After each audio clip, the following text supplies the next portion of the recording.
Hi guys, welcome back to my channel at Theatrically Jerry. My name's Jerry, and this is part 2 of Blizzard's Soc It. Now, the Soc It is a wireless Wi-Fi DMX controller, self-contained unit. It sends ArtNet or sACN protocols through it, and you can pretty much plug this into any DMX port with a 3-pin.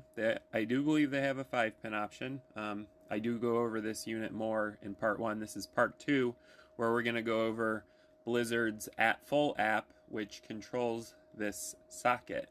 But before we do that, we need to plug in our socket, and I'm using this very generic LED par that I also have done a review on if you want to check that out. And we are going to plug it in the back of it so we can control this. Now we're going to go into our AtFull app, which is right here. I wanted to do this in landscape mode, but apparently the AtFull app will only do a portrait mode, which I feel like they're missing out on an opportunity, because when you're using the digital faders in this app, you would want it to be in landscape. It's going to show more faders. So maybe they'll release a landscape version of this, but for right now it only does portrait on my Galaxy S22 Ultra. So not a big deal. Anyways, we have our socket plugged in. Now we are in the AtFull app, and you want to go to device configuration. Device configuration is going to show you what is connected to the AtFull app, and as you can see, I have my socket 2 connected. What I like about this, it's very clean and neat. You can see that it's a socket. You can also see its IP address. You can see that the battery's full on it, and that it is getting a very strong Wi-Fi connection, which is great. There's also a broadcast. We won't go into that right now. You're going to go ahead and hit this gear icon, and this is going to bring up how you control your socket. So socket 2, you can of course name it whatever you want. I just named it socket 2 because I have several of these, and each one only controls one universe. So if you get a couple, then you have a couple universes, which I think is pretty cool. Anyways, connect device to SSID. I've already done that. You can connect to any Wi-Fi connection as long as you know the password, of course. You can also set a device password for your socket. You can turn on and off your dynamic host control protocol. Default, it comes off. I honestly, when you connect to your Wi-Fi network, you really don't have to do any of these configurations down here. Like, you can, if you want to set your own IP and your own subnet, you can do that. Force AP mode. So AP mode's the direct mode. It uses Bluetooth instead of Wi-Fi. So if you don't have a very strong Wi-Fi signal, or you're out somewhere where there is no Wi-Fi, you can use a direct connect mode, which is your force AP mode. To go ahead and do that, I'm going to go ahead and move the video on the screen so I could see what's going on down here. Okay, so down here at the bottom you have your network tab. That's what we're in now, and I showed you all those options. Now we're going to go into protocols. Move the video down. My current protocol and what I use all the time is ArtNet. If I want to use sACN, I can obviously select that on here because it does both protocols, but I don't really use sACN that much, if at all. I feel like that's for much larger shows, and right now we're just doing a one Parcan review on this, so ArtNet's fine. Although the protocol, they didn't spell ArtNet right. which bothers me. It's art dash and then a capital N net. So maybe they can fix that too. Anyways, my ArtNet universe is 1 because my other socket, socket 1, is universe 0. Here's a DMX merge. The highest DMX value received takes precedence. Right now it's HTTP, which is perfect. That's where you want to leave that. All right, now we're going to go into tools. We are now in tools. Here's where you can set the device name of the socket. Like I said, I've already said it. It's socket 2. There is a current show playback file. If you watched part 1 of this, you saw where you could actually record a show onto the socket. You can play it back right there, but I do not have a show recorded on it. You can also hit record onto your socket. It's ready to record, and there's a monitor DMX button, which I think is really cool, and you can monitor what each value of each channel is doing. I feel like this app actually offers more options than their flagship lighting console, which does not show values for channels. And like I have said in the review of the Enigma M4, it also does not show what queue you're on, which I find fascinating / bothers me a little bit, but I've already mentioned it to them, and apparently they're not going to do an update or fix it because they don't listen to customers. I don't know. But anyways, indicator mode. We have normal, locate, and mute. Now when you hit these, it's actually going to cause the LED light on the socket to flash, so you can actually locate where your socket's at. You can hit mute too. It'll mute it. It turns the light off. There's an easy animation tool. Why they include it in the app, I'm not sure, because it says outdated next to it, but I've noticed with Blizzard, they have a lot of issues with keeping up with their products and also updating them, and the website's kind of wacky too, and you can't click on certain links on the website. I don't know what's going on there, if they've given up, but for now that's normal for me. Here's your admin tools, which you're going to use a lot. There's a reboot button. It will reboot your socket. There's an update. You can update your socket's firmware, which my device is up to date, so I don't need to do that. There is a fix show, so you can fix the show that's pre-recorded onto your socket. And the reset, why it's in red, is because that will reset the socket back to manufacturer settings. So only use that if your socket's acting weird. Here is their mini console. I love this. So this mini console actually shows more information than, like I said, their flagship light board, the Enigma M4. This actually shows every single DMX channel in this universe and a value under it of what the current values are set at. I think that's awesome, and it should have been included on their flagship lighting console, but it was not. And if you're familiar with the light console, here is your numeric pad where you can actually enter information into it. And of course hit AtFull, or you can do a blackout. And here is a master fader on your right, and you can actually hit this slider button. There's no channel selected, but when you hit that, it will bring up little faders for whatever channel you've selected, which currently I do not have one selected. That's where we're going to next.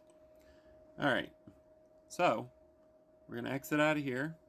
And yes, you can patch in here, and I've already patched this particular light under par LEDs.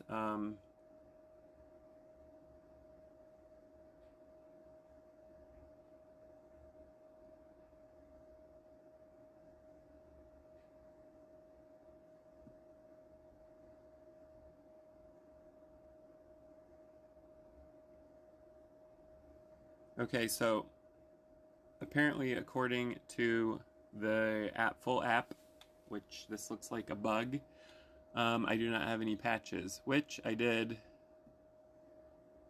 and it says it now has 0 fixtures, which means something happened and the app deleted them, which is great. Alright guys, so there is a bug with this app that I figured out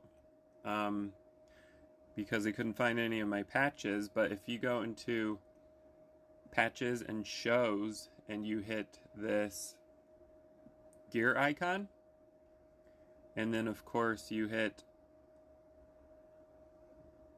this plus button, it's going to show fixtures, and all I did was hit my fixtures, which are things I have programmed, and I knew they were in here, but they disappeared. That is a bug with this AtFull app. There's actually a lot of bugs with it. But anyways, I just hit my fixtures and it showed up. So we're going to go back here, and this, like I said, is a 36 watt, so 1 watt times 36 LED par. I have done a review on it. It's very generic.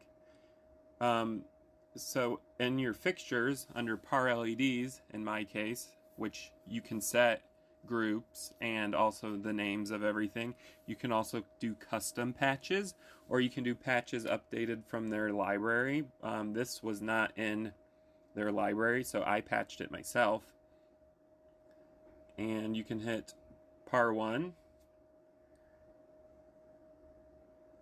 We have to go in and find our socket again and connect to it. There it is. We're gonna make sure that's there. Now we are gonna go back into our par LEDs, and we're gonna go into here. And this is set to DMX Universe 0, and if you noticed, I'm not in 0 right now. I'm in 1 with this particular socket because this is socket 2.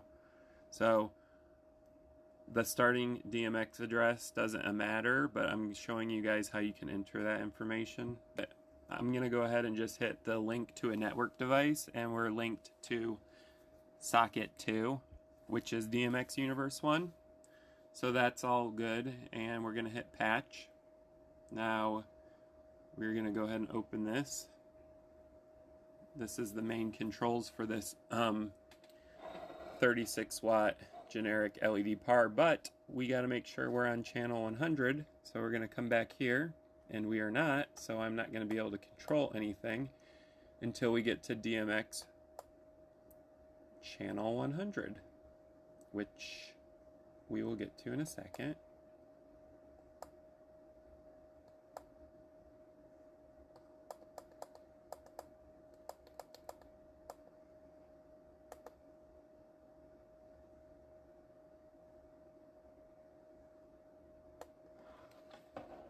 Alright, so we are in DMX channel 100. I'm going to go ahead and bring all these values down to 0.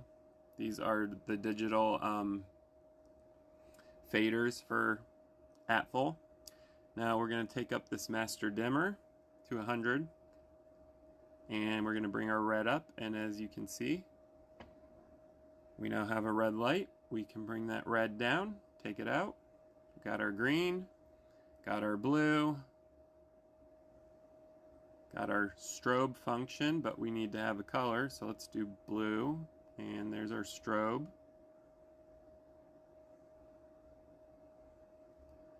We have our color macros that you can cycle through, and if you notice down here at the bottom under the 62%, how I have it patched, different values in the color macros do different things, and it will actually tell you underneath the percentage what program you're in for that macro, which not even their flagship console can do. So this app actually does way more than their almost $2,000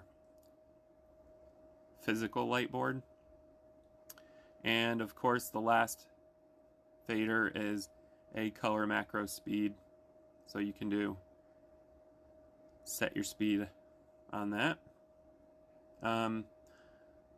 Something else to point out is if you look up here at the top next to 36 LED par 1, which is what I named this par, there's a whiteout and a blackout. So if you hit a whiteout, there's going to be nothing there. If you hit blackout, it's going to take all of your faders to 0. Whiteout's going to bring all your faders up to 100%. However, this is not going to do anything because the color macros are on. So you got to turn those off. And there's your whiteout. That's good for like finding, if you want to find your fixture, it'll turn everything on. However, as you just saw, it also turned on the macro fader, and the light will not work with that on, with all the other channels on. We're going to hit blackout. So that is a little overview of AtFull's app by Blizzard. Up here at the top, I also want to show you that there is a color mixing wheel, and it's going to give you the values down below of what each color is. So if I hit blackout on this, take out all my values, bring up my master fader, and we come over here, we can do color mixing and actually mix our colors live. Of course, this is a very generic budget-friendly LED par, so it can't replicate a lot of these colors because it's using the RGB color space.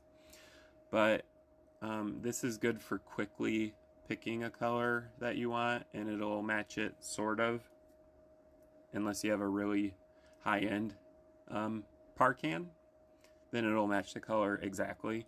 There is a little picture button, so you can actually hit that and select a picture from your photos or your album, and it will match a color in that picture. So the third menu under this is your pan and tilt graph for your fixtures. However, this is a par can and they do not pan or tilt. At least this one doesn't. I don't want to say there isn't one that does, because I've seen some moving heads that are also par can washes, but this one does not. Anyways, we'll take our master dimmer back down so we don't have to look at that, and we'll take our blue and our red out. And that's controlling, basically showing you how you can control a fixture with the AtFull app by Blizzard. There's also a shows tab and a panels tab. We won't go into that. That's more in depth. I just wanted to go over the basics of AtFull to show you what's going on. As you can see, my patches are in groups. I have par LEDs and I have atmospherics. If I hit atmospherics, I have both of my atmospherics patched, which would be Blizzard's Atmosphere 221B Fog and the Atmosphere Tour Haze. Those are both patched, which I think is cool. That's pretty much the gist of the AtFull app. It's actually a very powerful app. However, it's also a very buggy app, so I would not recommend using this for a show. Not in its current state. There's too much at stake, too much risk to be doing that, so I would not use this app. I would only trust, obviously, a dedicated console. So yeah, we've shown you that, and there's a couple of other neat things. If you hit this App Pro button right here, they want you to buy a monthly subscription to this app, which I prefer not. I would just rather pay upfront to own the app permanently. But this is a monthly fee app. If you want more advanced options, like setting cues and running shows on this, you actually need the more advanced option. So you can't really do that unless you, of course, buy it. This product registration button is important if you buy Blizzard fixtures, because you can register all of your products and it will keep them nice and neat with an image next to them, and you enter your receipt and the date you purchased it. And so basically it's for warranty purposes, obviously. These are all the ones I have registered currently.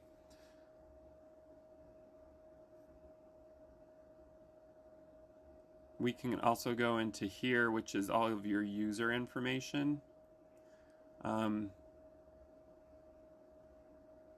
There are some settings here, like you can toggle this show percent instead of DMX value, which I prefer percentage as opposed to DMX value, so I have that selected. Your default network device can be set here, which I don't have one right now. And here are just some options that you can set for Q panels, specific Q panels, device configuration, product registration, etc. on that. Here's your shows, this, and hit plus. And now my fixtures show up because they're in a separate group, so we can do show 2.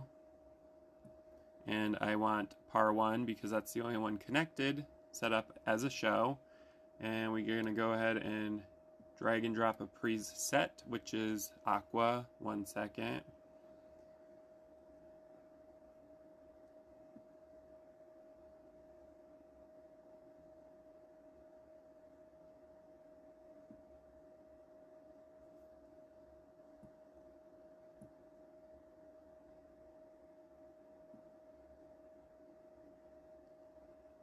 And I believe if you want to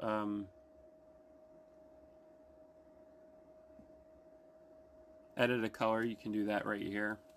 And also your hold time, you can set that. And you can clear a scene, you can do blackout fixture groups.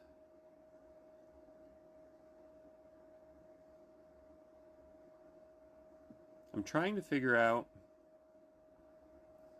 why this Parkan is not responding to a show, and I'm gonna guess it has to do with the fact that my fader for this Parkan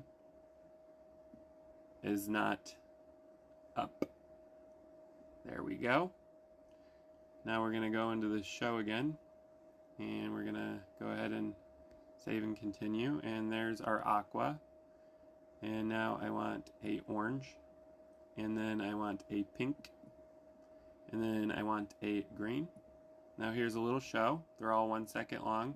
Aqua, orange, pink, and green. And as you can see, this show is gonna just keep repeating itself, but it's because it's on a loop. If you look down here by the stop button, you can unselect loop, and when your show's done, it's going to stop on the last value, which for me is green. But anyways, that is Blizzard's AtFull app. I appreciate you guys for watching part 2 of Blizzard's Soc It, sACN, and ArtNet DMX512 Wi-Fi controller. This is part 2. There will be a part 3 where I go over my thoughts on this product, as well as a couple more details of the socket. But I do, like I said, appreciate you guys for watching. If you like this video, hit like. You can also subscribe to my channel at Theatrically Jerry. I'm going to be doing a lot of reviews on stage lighting and DJ lighting and equipment and atmospherics. So if you like that kind of stuff, subscribe. You can also comment down below, and I will actually read them and respond to you, because I enjoy reading and responding to people. So have at it. Anyways, have a great day, guys, and wait for part 3 to come out.